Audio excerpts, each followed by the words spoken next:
So guys, so Julius Malema gave a press conference and he laid out a lot of things. He talked about the GNU, the lack of jobs they promise. GNU working with the DA party, which is which was a mistake because he didn't have to join with the DA to have the GNU, and a multitude of things, corruption, truth. So let's take a listen to this press conference, and after, if you have any thoughts, just leave in the comment section. Boom. We support the ANC leadership in Gauteng, and we don't do that in exchange for positions. The ANC national has made it very clear to them, you can go anywhere except the EFF. And they said, okay, we can go anywhere except EFF or MK, that's fine, but we're not going to DA. We're choosing to stay out with other small parties out of that GNU arrangement. That is a fair thing. When I met President Ramaphosa, I proposed that. I said, if you have a problem with going with the EFF, please don't go with the DA. Go alone and constitute a minority government. Exactly what Gauteng did, but they did it after. It was before even Gauteng did it. I said to President Ramaphosa, we've got 40%. Mapantiti have got this percent. This one has got that percent. You put together those percentages, you are still at the right position to can make decisions, because we will not support the DA in Parliament.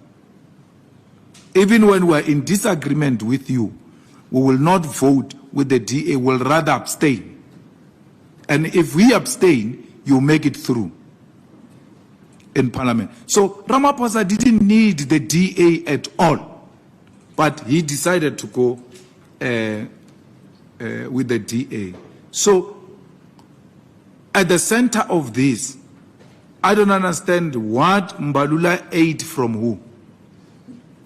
Because the guy has changed. No one, the people who grew up with him, not a single person can identify the Mbalula who's speaking today, who's addressing us every week like a presenter of Pala Pala FM. He's always pete, pete, pete, saying a lot of nothing. Every week, there's a week where he addressed us the whole week. The whole week. So, why is Mbalula defending GNU even more than the person who came with the GNU, Ramaphosa? I mean, Ramaphosa is very reasonable about it. Mbalula is not reasonable about it.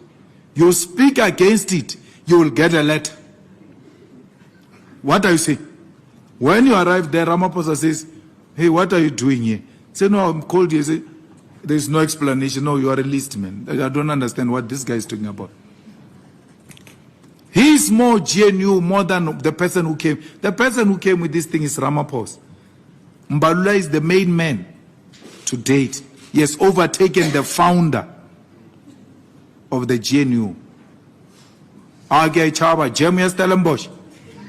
very scared of that gem. It has changed the man. The man has changed completely. A sellout of notes, always ready to destroy his own in defense of white supremacists. To an extent that Mbalula agrees to put his signature on that agreement, which is a sold-out agreement, sell-out agreement. The historical account will be that Mbalula is the one who signed off our country back into the hands of white people. Ordinarily, such an agreement should be signed by a president. But Ramaphosa made a calculated move that I'm not going to go into this historic document, which is a sellout position. It was Mandela at Codesa who took de Klerk toe for toe. It was not Secretary General. It was Mandela and de Klerk like this. Today, when this is a complete sellout, they say, no, save the president, let this one come. Matriculous, let him come and sign what he doesn't know. And then Helen reminds him every day, But Mbalula, read. The problem is that you don't read. That is not what the agreement says. He's relying on verbal utterances. He has never read the thing. But he signed it. So, if Gauteng comes to us and say, guys, let's talk, let's come together, we are more than willing to talk to them. Phala case, we told you Phala will never die. It will never die. Even if it dies in the Constitutional Court, it shall be revived in Parliament. When Ramaphosa gets removed as the president of the ANC, the new president will not be interested in that thing. Will say, no, but this is what you need to do. Ramaphosa's day in court is coming with an independent NPA, with an objective parliament. Let me just stop it there for a minute. Let me just say one quick thing. It amazes me that Julius Malema is held to such a high standard by everyone in South Africa, but yet no one is holding President Ramaphosa to that same standard, and he has cases against him that's legitimate: tax evasion, money laundering, and I forgot about the currency. The currency law he broke, where you have too much of a foreign currency in his home, and corruption, intimidation. But no one is talking about that. Everyone is still focusing on Julius Malema, even when he speaks the truth and he fights so hard for South Africans and for Black South Africans and for Africans in general. But yet, people are fighting against him. He fights for the inclusion of Africans, while others fight for the exclusion of South Africa. I know South Africans, some, not all, they are during apartheid, they got help from Nigerians, from Jamaica, from Cuba, from other countries, or black countries, Russia and those countries, but not Russia, we're talking about our black people now.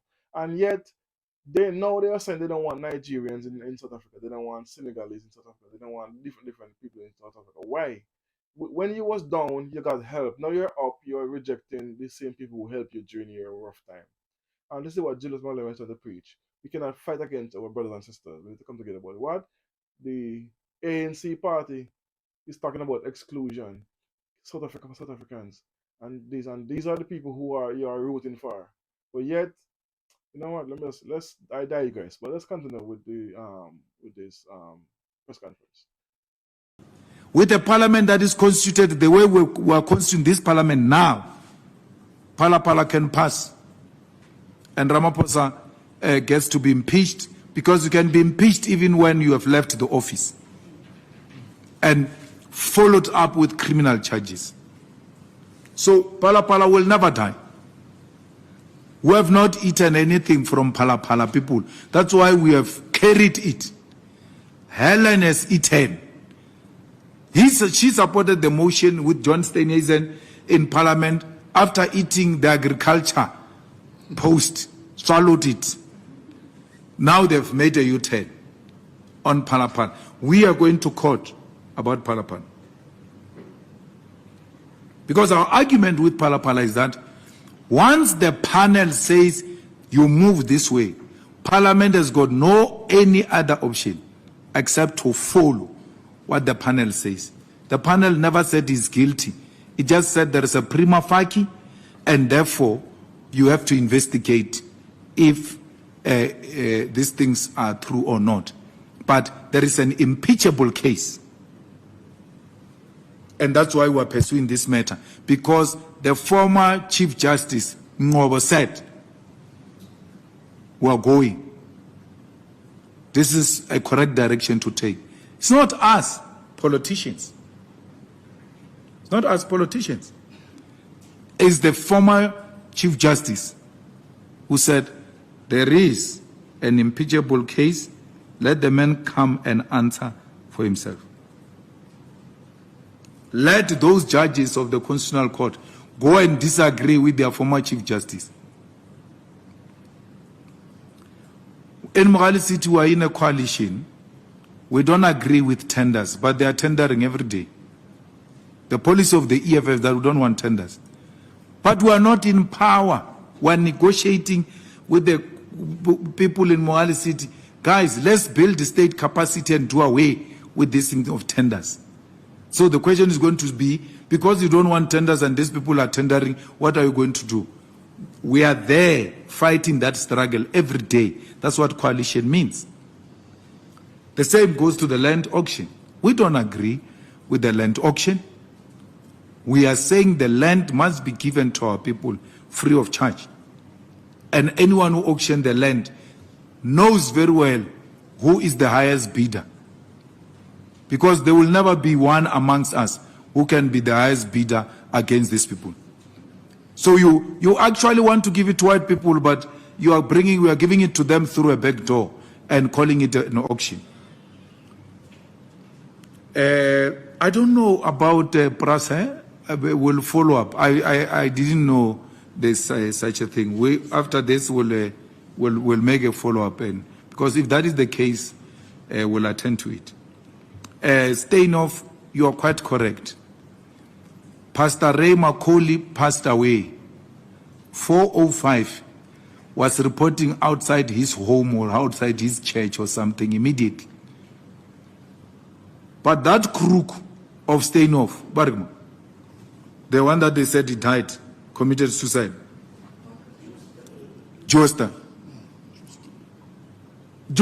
they just said he died. There was no camera of 4:05, 4:03, SABC outside his home to see people who are bringing condolences like you do with all the high-profile people. Why was that not done? Asia Akhudaman. He's still alive, that guy. And you've got the brief. You are part of the brief. That's why you did. Why didn't you go and report outside that guy's house? Is that guy of Steinhoff? Is that guy of Busasa? A poor man, a rich guy dies in a poor man's car. You believe that? You believe that he went to bump into some bridge and he died? You have never put a camera outside his house. And even if he stays in an estate SG, they stand outside the gate of the estate. You have never done that with all these white crooks. Never. And you want us to believe. When I say they've made me an EFF the face of corruption, I mean us black people. They've made us the face of corruption. Any white person is not corrupt. Now, Joestar dies, all of a sudden, people are pleading guilty. There's no trial. Why these people didn't plead guilty then? No, they want to be pretending like they are doing something about this matter. There's nothing being done about this matter because it's a white crime. A white crime is covered. There's a cover-up for it in South Africa. So you are right. The media is to be blamed as well. I challenge you, even today, go and show us where this guy stays of Steinhoff. Go and put a camera outside his house. Today, we see the people who are sending condolences to Pastor Ray Macaulay. We are going to see the people who are visiting the house. We are going to have interviews outside the houses of Pastor Ray Macaulay, because it's an honorable man. You don't have to cover him. God has covered him a long time ago. Doesn't need your cover. So,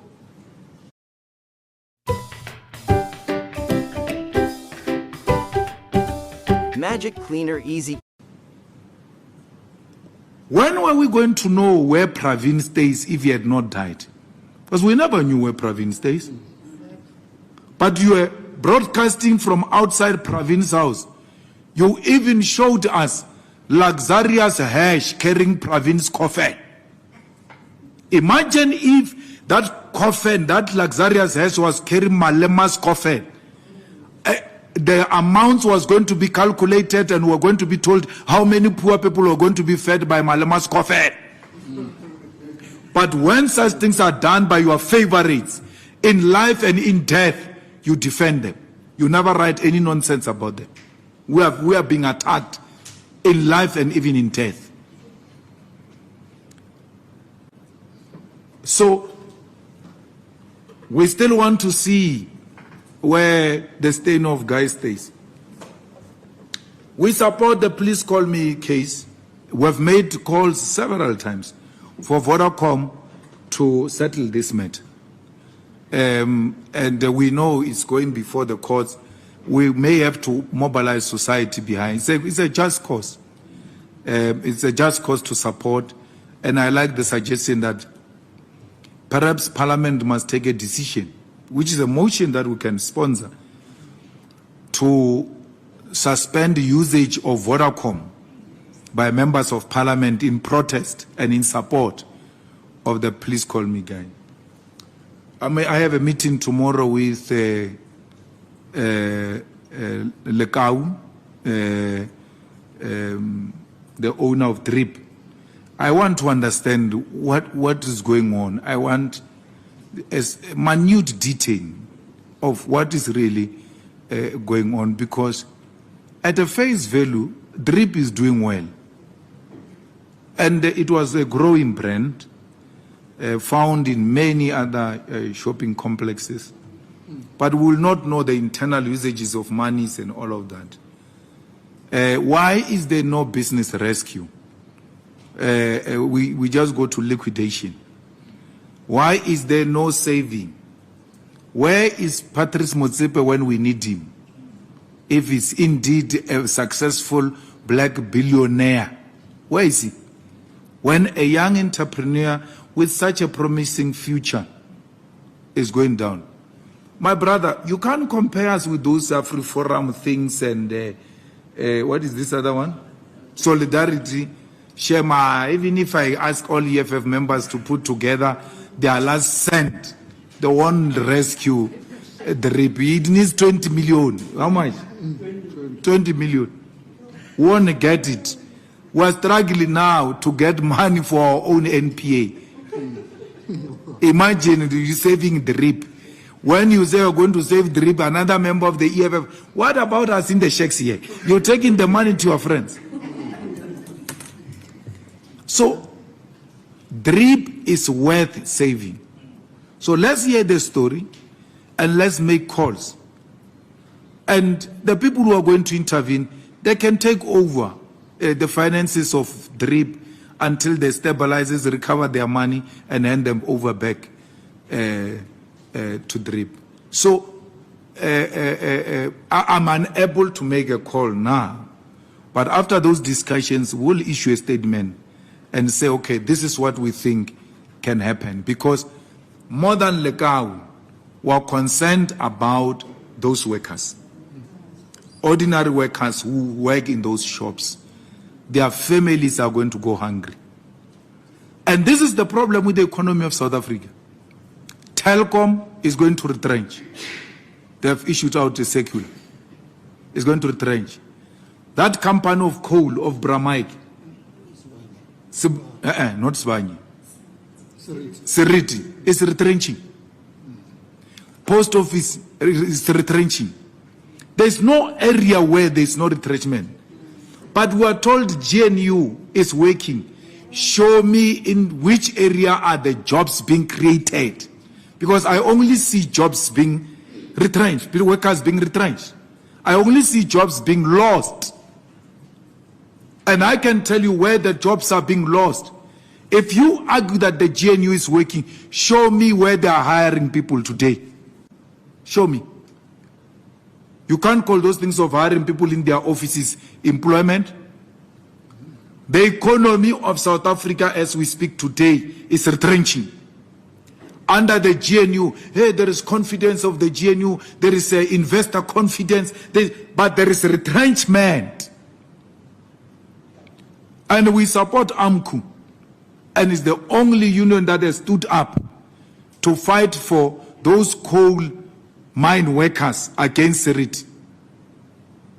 We support them, and we are watching that process very closely, because we very soon will enter the space on the streets in solidarity with the workers. So please, Stop lying to us and saying there are jobs being created. There are no jobs being created. There is no investor confidence, because the investor confidence must industrialize, must produce jobs, must develop infrastructure. Where is massive infrastructural development in South Africa? 100 days has passed of the GNU. Show me what they've done in 100 days. Mbalula says, yeah, people said load shedding, it will come back after elections, wara wara. We solved load shedding. They solved load shedding in the 6th administration. It was not solved by this. There was never a load shedding when the 7th administration was introduced. It was stopped before. So they must not claim the victories of the 6th administration. They didn't stop load shedding. It was stopped then. Of course, we didn't believe it was genuine. We still don't believe it's genuine. But the GNU didn't stop load shedding. The GNU didn't create anything positive for our people. Nothing in the 100 days. So what are you talking about? There's nothing that a black man and a black child can point and say, these are the benefits of government of national unity. DRIP is closing down today, liquidated, under GNU. Under GNU. You say GNU is working. What's the land useless? Huh? What she knows is factionalism of Eastern Cape and corruption of her and Oscar Mawian and all of them. Why is Stella not rescuing DRIP in protection of all these people? Why is there no state bank that will put money to protect small business, including black-owned? If it's DRIP today, Batu is following, Tsepo Jeans is following, and were projected as failures as black people. That's how they want to perpetuate the narrative, by making us to fail. When they fail, they are being rescued. There is always a rescue for them. But when it's a black-owned firm or company, there's no rescue. I'm not being racist or anything. The facts are there to speak for themselves. You see, the only crime I've committed, SG, in this country, and why I'm the most hated person, is because I just tell you the truth, the way it is, and you don't want to hear it. That's why if you don't want to hear the truth, just switch off the press conference of the EFF, because you're going to hate us more for exposing the truth. We are about the truth, and will never shy away from telling the truth. We are not about political maneuvering and political position mongering. We are not about that. We are about protecting the vulnerable, the children, the women, the African masses of our people who are under attack from white supremacists who want to perpetuate white dominance of our economy. And that we will never agree. And that's what we are fighting about. So all the ground forces must ready themselves. We're going to an NPA, and that was all this conference was about. The discussion documents are there. Let's engage in intellectual engagements and not distort the discussion. If you have a different view, express it. We hope Sunday Times will give us space to express our opinion pieces, as they always do, and City Press. Actually, I'm shocked that of late, Sunday Times is more amenable than City Press. It used to be City Press, because Sunday sometimes, even these days, can have an article strongly opposed to Ramaphosa. I'm like, hey, what's happening here? What is Tsepo doing with that institution? It looks like something is coming there. So let's engage. We're going to write articles about these documents, summarize them, send them to the newspapers, talk about them. We'll line up interviews with all of you. There's no one who's going to be denied interview except 43. 43 is the opportunity now to come and apologize to the NPA. It has been 5 years now. And after we left them, they never grew. They are declining. That's the power of the EFF. Once it goes the other way, the viewership goes down. So they want to grow the viewership. This is a right opportune moment. They must come and apologize to the NPA, because that's where they made a mistake. They've never walked out of a press conference of apartheid, which killed our people. What was the justification to walk out of the EFF press conference? There was none except racist reasons. And they knew that that was a platform where the truth is going to be spoken, and they walked out of the truth. They must come back to the truth, swallow their pride, and apologize. They will get an interview immediately after the apology. Thank you.